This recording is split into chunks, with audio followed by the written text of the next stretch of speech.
বসে আছি আমরাও প্রত্যেকে এক একটি প্রস্ফুটিত ফুল যারা ফুটেছি গোবিন্দের সেবায় লাগবো।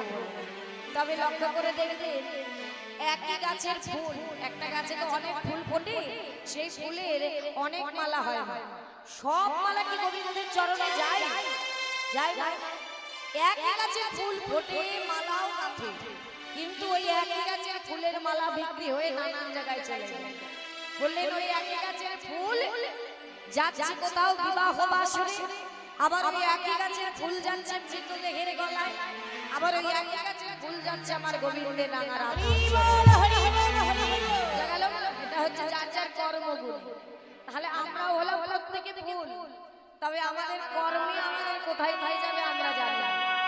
তাই কর্মটা যে যাই কর্মটা সৎ, এই মন পুষ্য কিন্তু রাধা গোবিন্দের চরণে যাবে। আর যদি কর্ম সঠিক না করি তাহলে ওই জমের দুয়ারে পৌঁছে যাব। তাই যে যাই করো লক্ষ্যটা যেন স্থির থাকে। তাই আজ আরো কি বললেন? বললেন দেখো দেখো আজ দর্শন করছে আর বলছে হে রতরাতি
আজ বললেন দেখো আজ সকলে জেগে উঠেছে কারা?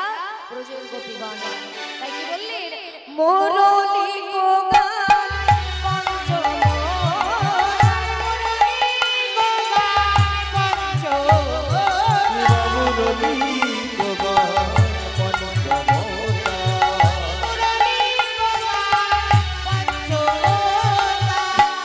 বাদন করলেন। আরে কি হলো জানো?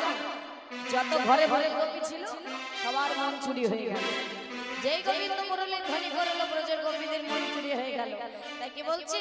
যত কুলবতী চিত চারণী, কুলবতী চিত চারণী, আহা কুলবতী চিত চারণী, কুলবতী চিত চারণী, আহা কুলবতী চিত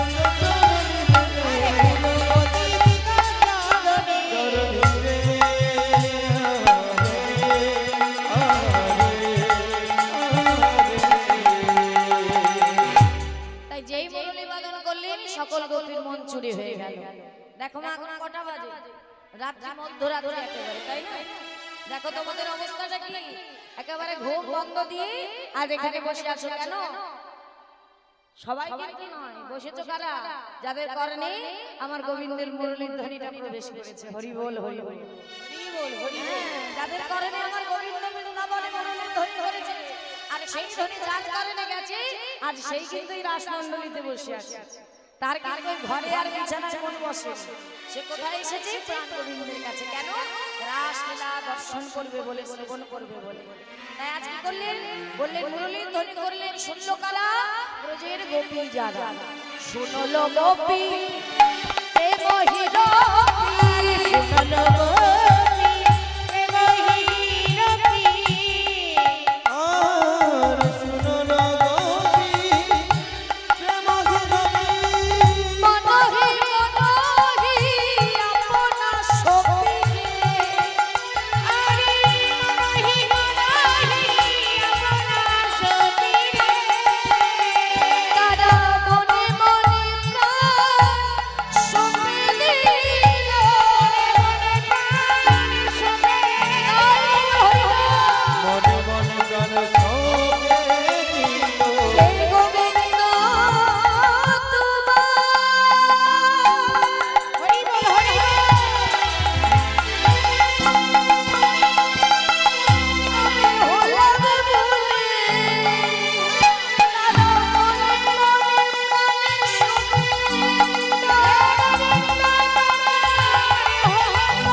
ব্রজগোপীগণে যে যেমন ভাবে ছিল মা, তেমন ভাবে তারা মনে মনে প্রাণটা সঁপে দিয়েছে।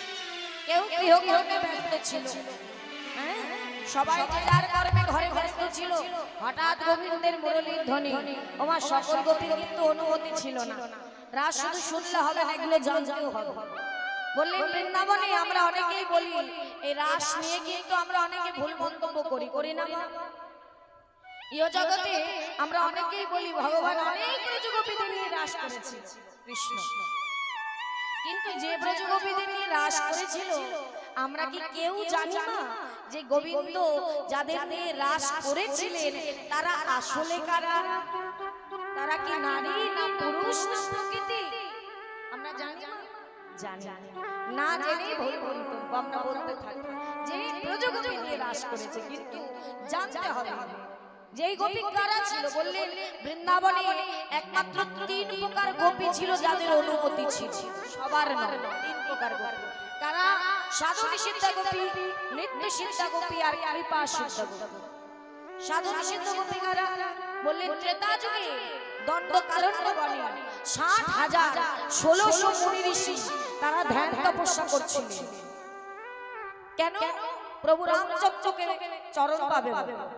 আর এদিকে মাতা সীতাকে যখন হরণ করলেন রাবণ, তখন হ্যাঁ সীতা বলে প্রভু রামচন্দ্র বনে ঘুরে বেড়াচ্ছে। তখন ওই 60,000 1600 মুনি ঋষির কাছে গিয়ে বলছে, তোমরা কি বলতে পারো আমার সীতা কোথায়? তারা তো অবাক হয়ে গেছে মা, যে প্রভুর চরণ পাওয়ার জন্য আমরা এত পাগলে নিয়ে এত কষ্ট করছি, আর তিনি মা সীতার জন্য বনে বনে ঘুরে বেড়াচ্ছে।